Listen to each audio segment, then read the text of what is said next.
A very welcome to all of you. आज के session में आपका स्वागत है। आज हम डिस्कस करने जा रहे हैं miscellaneous questions part 2 with core concepts. इसमें ग्रामर, वोकैबुलरी, लॉजिक और सारी चीजें जो लैंग्वेज को बनाती हैं उन सब के कोऑर्डिनेशन से बनाया गया जो हिस्सा है क्वेश्चंस का वो आपको मिलने वाला है। इसलिए ध्यान से समझने की कोशिश करिएगा। वोकैबुलरी और ग्रामर के कोऑर्डिनेशन से मैक्सिमम क्वेश्चंस डिजाइन किए जाते हैं। अगर हम बात करें किसी भी कॉम्पिटिटिव एग्जामिनेशंस की, चाहे प्री हो चाहे मेंस हो, इंग्लिश लैंग्वेज के क्वेश्चंस में मिसलिनियस क्वेश्चंस की एक बहुत ज्यादा अहमियत होती है, क्योंकि एक्चुअल पेपर मिसलिनियस क्वेश्चंस से ही बनता है, किसी एक पैटर्न के क्वेश्चन से नहीं बनता है। इसीलिए पेपर के पैटर्न को समझने के लिए पेपर के पैटर्न के अंदर जितने प्रकार के क्वेश्चंस आते हैं वो सब मिसलिनियस की कैटेगरी में काउंट होते हैं। ठीक है, तो चलिए स्टार्ट करते हैं miscellaneous questions part 2 with core concepts. तो देखिए सबसे पहले हमारे सामने है fill in the blanks. Fill in the blanks में देखिए सबसे पहला पार्ट क्या कह रहा है, पहला क्वेश्चन क्या कह रहा है। After the recession many people are trying their level best to makes both ends meet. पहला ऑप्शन है। दूसरा है मेड बोथ एंड्स मीट। तीसरा ऑप्शन है मेक बोथ एंड मीट। चौथा ऑप्शन है मेक बोथ एंड्स मीट। और पांचवा ऑप्शन है मेक ऑल एंड्स मीट। अब देखिए इस सेंटेंस में ये जो फिल इन द ब्लैंक्स वाला जो पार्ट आपको दिख रहा है, इसमें इन पांच में से कोई एक ऑप्शन बिल्कुल सही है। और देखिए इस ऑप्शन में हर एक ऑप्शन में मिनिमम कितने वर्ड्स हैं, 1 2 3 4। तो ध्यान रखिएगा 4 वर्ड्स का फिलर है ये। 4 वर्ड्स के फिलर्स को एनी फिलर दैट हैज 2 और मोर देन 2 वर्ड्स जो होता है उसे कहा जाता है फ्रेज।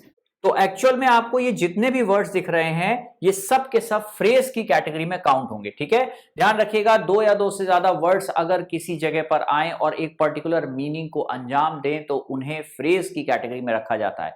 ध्यान रखिएगा ईडियम्स एंड फ्रेजेस भी आपने सुने होंगे, लेकिन ईडियम्स एंड फ्रेजेस अलग होते हैं। ईडियम्स एंड फ्रेजेस जो होते हैं वो लोकोक्ति, मुहावरे और कहावतों की कैटेगरी में आते हैं। और सिर्फ फ्रेजेस की अगर हम बात करें तो ये सेंटेंस के कुछ बने बनाए स्ट्रक्चर होते हैं 2 या 2 से ज्यादा वर्ड से मिलकर के, जो एक निश्चित मीनिंग को अंजाम देते हैं एक सेंटेंस में। तो ईडियम्स फ्रेजेस अलग पार्ट हो गया और फ्रेजेस वाला हिस्सा अलग हो गया। ठीक है, तो देखिए इनमें से कोई एक हिस्सा बिल्कुल सही बैठेगा क्योंकि वो एक पर्टिकुलर मीनिंग को बताएगा। सेंटेंस का अर्थ है कि रिसेशन के बाद, मतलब आर्थिक मंदी के बाद, बहुत सारे लोग जो हैं वो अपने बेस्ट ट्राई कर रहे हैं कि इनमें से कोई एक ऑप्शन इसके आगे आंसर में आएगा कि वो सरवाइव करने के लिए जो कर सकते हैं वो कर रहे हैं। तो सर्वाइवल के लिए इनमें से कौन सा एक्सप्रेशन बिल्कुल सही है फ्रेजेस के रूप में, ये हम चेक करते हैं। Let's go for the answers and see what is the answer and why it is the answer. ठीक है, तो देखिए आंसर क्या निकला, 4th वाला ऑप्शन निकला। ठीक है, after the recession many people are trying their level best to make both ends meet. ये फ्रेज है जिसका मतलब है ट्राइंग टू सर्वाइव। ठीक है, दोनों एंड्स को मीट करना मतलब जैसे तैसे सर्वाइव करने का प्रयत्न कर रहे हैं, क्योंकि जब रिसेशन आता है, आर्थिक मंदी का दौर होता है, तो ऐसे में अब देखिए जब रिसेशन होता है तो लोगों की नौकरियां चली जाती हैं। जब नौकरियां चली जाती हैं तो अर्निंग नहीं होगी, और जब अर्निंग नहीं होगी तो घर का खर्चा चलाना मुश्किल होगा। सर्वाइव करना इस दुनिया में बिना मनी के पॉसिबल नहीं है, बिना अर्निंग्स के पॉसिबल नहीं है। इसीलिए सेंटेंस का मतलब है कि रिसेशन के बाद बहुत सारे ऐसे लोग थे जो पूरी दम लगा रहे थे, पूरी ताकत लगा रहे थे, जो बेस्ट कर सकते थे वो करने का प्रयत्न कर रहे थे कि किसी तरह से सर्वाइव कर पाए इस दुनिया में। Trying to survive that means trying their level best to make both ends meet। ये फ्रेज है जिसका ये मतलब है। ठीक है, आई होप ये डिटेल में आपको समझ में आ गया होगा। अगले क्वेश्चन पे चलते हैं। देखिए अगला क्वेश्चन क्या है, सेकंड वाला क्वेश्चन क्या कह रहा है, the technical predicament has to be called, fix, unravelled, introduced, offered, soon. ठीक है, टेक्निकल प्रेडिक्टमेंट जो है उसको कॉल्ड या फिक्स या अनरेवेल्ड या इंट्रोड्यूस्ड या ऑफर्ड सून होना चाहिए।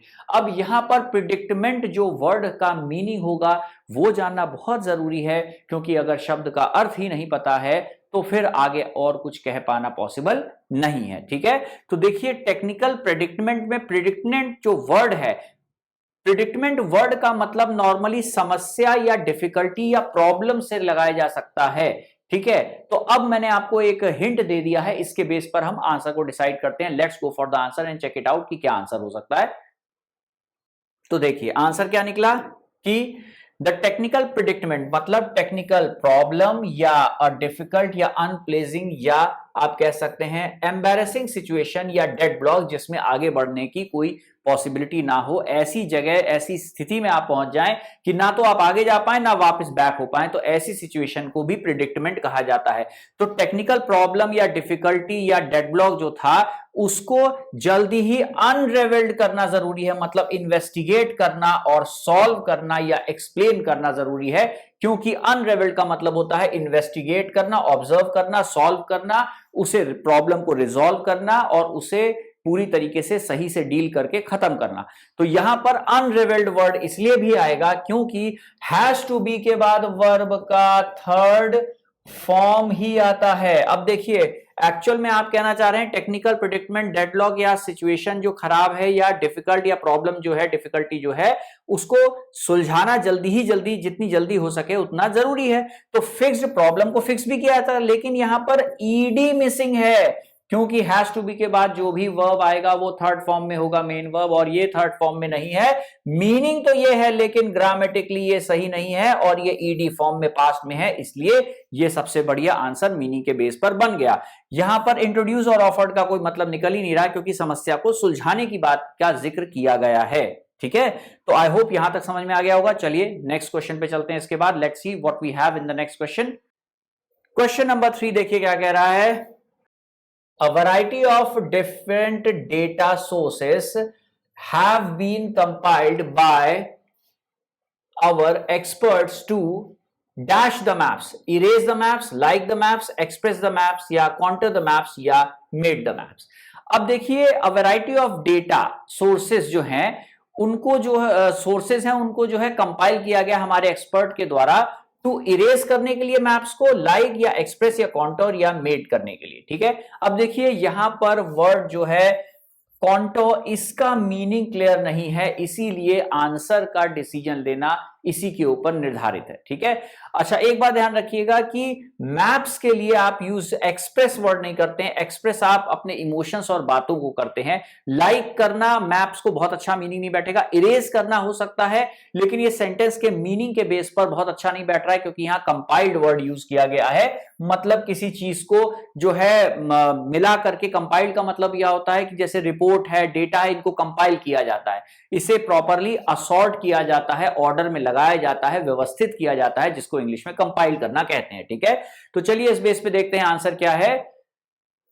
A variety of different data sources have been compiled by our expert to contour the maps। means contour का मतलब हो गया an outline representing or bounding the shape or form of something। ठीक है, एक वैरायटी ऑफ डेटा सोर्सेस को जो है कंपाइल करके रखा गया है एक्सपर्ट्स के द्वारा, ठीक है, बाय अवर एक्सपर्ट्स, जिससे मैप्स को काउंटर किया जा सके, मतलब मैप्स जो होंगे उनको रिप्रेजेंट किया जा सके, उनको प्रॉपरली उनकी आउटलाइन ड्रॉ की जा सके और उन्हें सही से रिप्रेजेंट किया जा सके, उनका विश्लेषण किया जा सके, उन्हें सिखाया या समझाया जा सके, ये मीनिंग निकल रहा है। ठीक है, तो इसीलिए यहां पर काउंटर वर्ड मैप्स के लिए सबसे अच्छा होगा क्योंकि इसका मतलब होता है आउटलाइन से रिप्रेजेंट करना। ठीक है, बॉन्डिंग करना या शेप या रूप या आकार देना किसी चीज को, यह भी मीनिंग होता है जो कि मैप्स के लिए सही बैठ सकता है। ठीक है, चलिए नेक्स्ट क्वेश्चन देखते हैं। देखिए सारी चीजें वोकैबुलरी बेस्ड हैं, साथ में ग्रामर का जो है कुछ ना कुछ उसमें कोई ना कोई ग्रामर की पॉसिबिलिटी साथ में जुड़ी हुई है।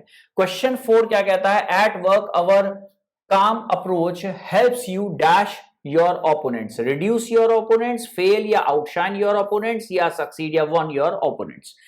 वन मैच को किया जाता है, सक्सीड किया जाता है लाइफ में, फेल योर ओपोनेंट्स कह रहा है कि एक काम और शांति से वर्क करते समय एक शांत अप्रोच, बहुत रिलैक्स तरीके से वर्क करने का तरीका जिसमें दिमाग आपका शांत हो। वर्क भले ही आप किसी भी तरीके से करें, लेकिन अगर आप अपनी अप्रोच लाइफ में अपने वर्क के दौरान जहां पर भी जो भी वर्क आप कर रहे हैं वो आपकी अप्रोच जो है वो बहुत व्यवस्थित है और शांत मन से की गई है, तो वो आपके ओपोनेंट्स को रिड्यूस करेगी, फेल करेगी, आउटशाइन, सक्सीड या वन करेगी। ठीक है, तो यहां पर मैच होता तो वन करना बिल्कुल सही मीनिंग होता, सक्सीड लाइफ में है तो इन तीनों में से कोई एक ऑप्शन ज्यादा सही बैठ सकता है। चलिए आंसर डिसाइड करते हैं, क्योंकि इसमें ये दोनों वर्ड जो है ये तो निगेटिव है, यही पॉजिटिव है। तो चलिए आगे प्रोसीड करते हैं, let's go for the answer.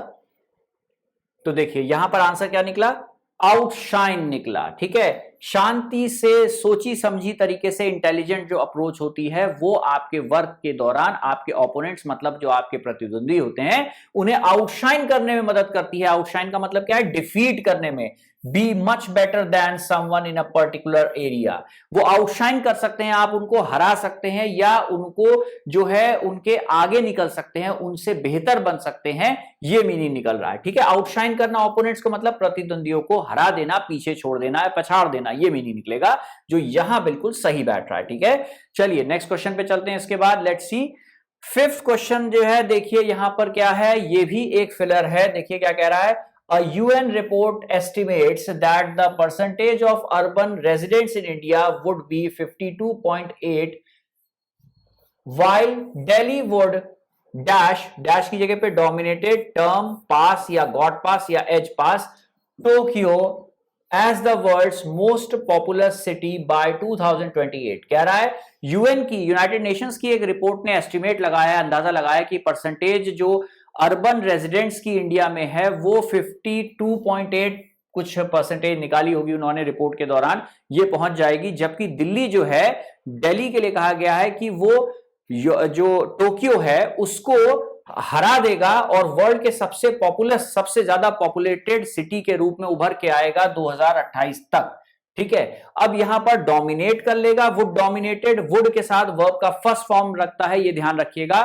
ठीक है, और यहां डोमिनेटेड क्या है, ईडी फॉर्म में है, टर्म करेगा टोक्यो को, या पास करेगा गॉड पास, या फिर एज पास करेगा टोक्यो को, इनमें से कोई एक वर्ड बिल्कुल सही बैठेगा। तो यहां पर जो फिलर है वो एक तरीके का फ्रेजबल भी हो सकता है, फ्रेजल वर्ब भी हो सकता है, तो हमें यह ध्यान में रखना है कि कौन सा पार्ट ज्यादा सही बैठेगा, बेस्ट सुटेबल होगा। Let's go for the answers.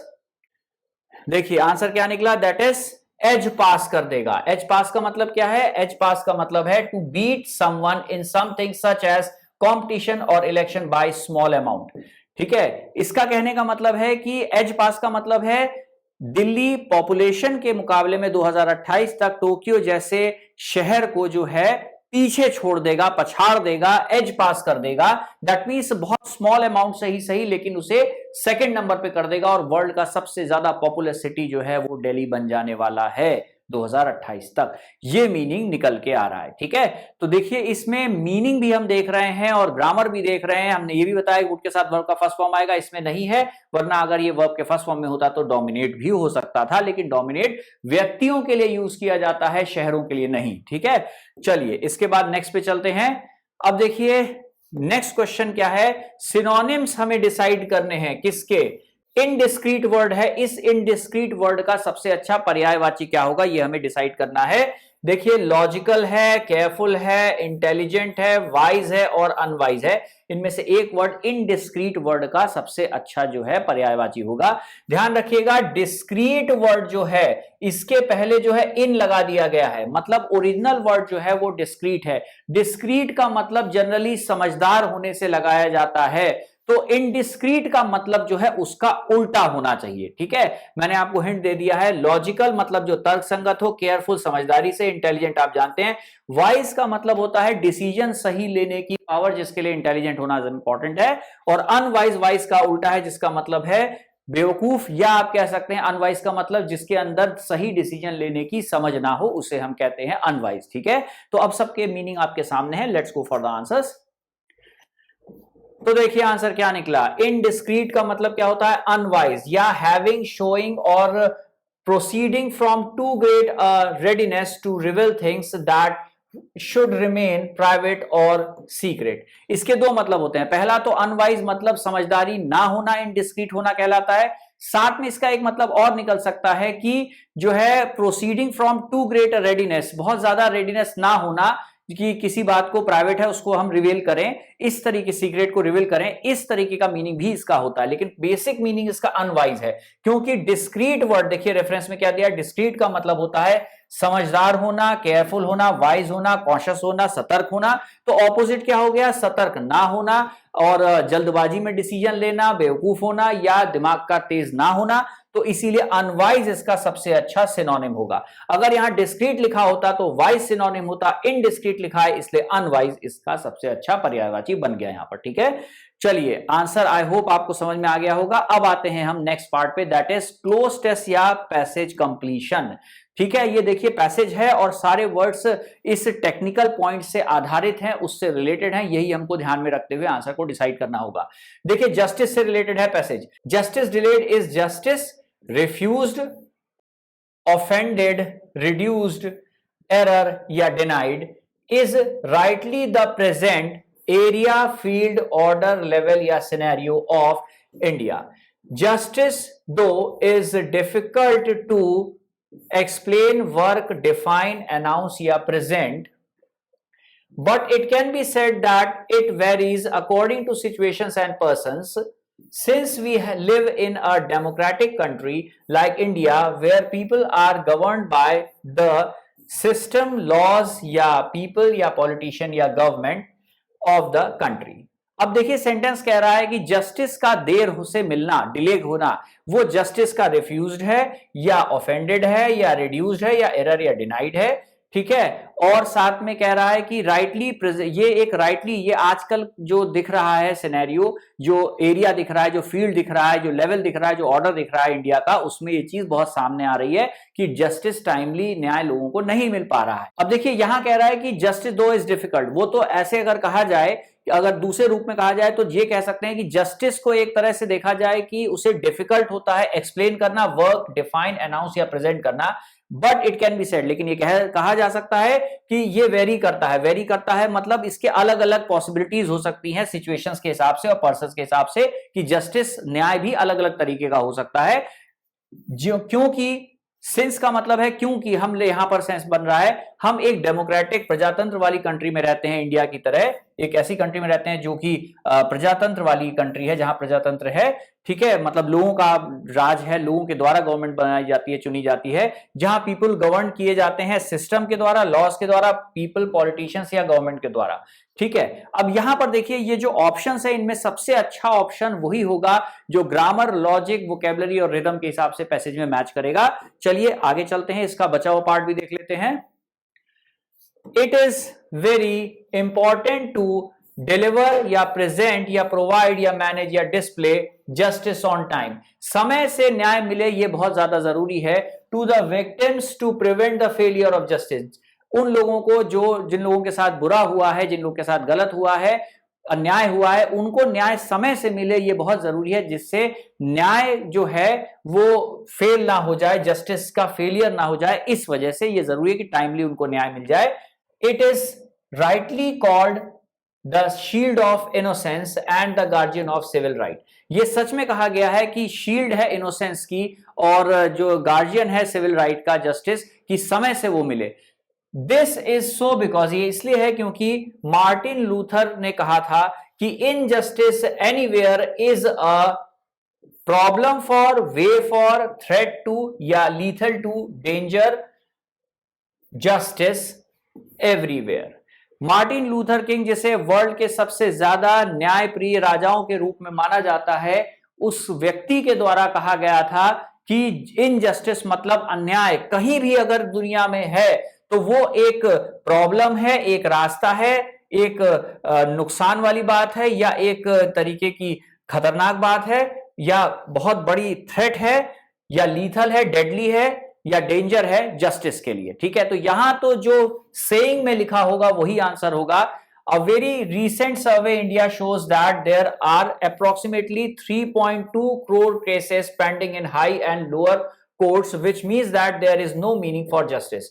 एक रीसेंट सर्वे में ये पता चला कि अप्रोक्सीमेटली 3.2 करोड़ केस हैं इंडिया में पेंडिंग हाई कोर्ट और लोअर कोर्ट्स में, जिसका मतलब है कि हमारे देश में न्याय के लिए कोई जगह नहीं है, न्याय का कोई मतलब नहीं है। सोचिए अगर इतने सारे केस पेंडिंग है, इसका मतलब है कि न्याय के लिए कोई जगह हमारे देश में नहीं बची है। ठीक है, तो चलिए ये पैसेज जो है, जो बातें कह रहा है, उसके आधार पे जो टॉपिक को डिस्प्ले कर रहा है उसके आधार पे हमें आंसर को डिसाइड करना होगा, और that is something very important. हमेशा ध्यान रखिएगा क्लोज की ये प्रॉपर्टी होती है कि जो दिया गया पैसेज है वो टेक्निकल वर्ड्स पे आधारित है, तो टेक्निकल वर्ड को बेस लेते हुए आंसर डिसाइड करना पड़ेगा।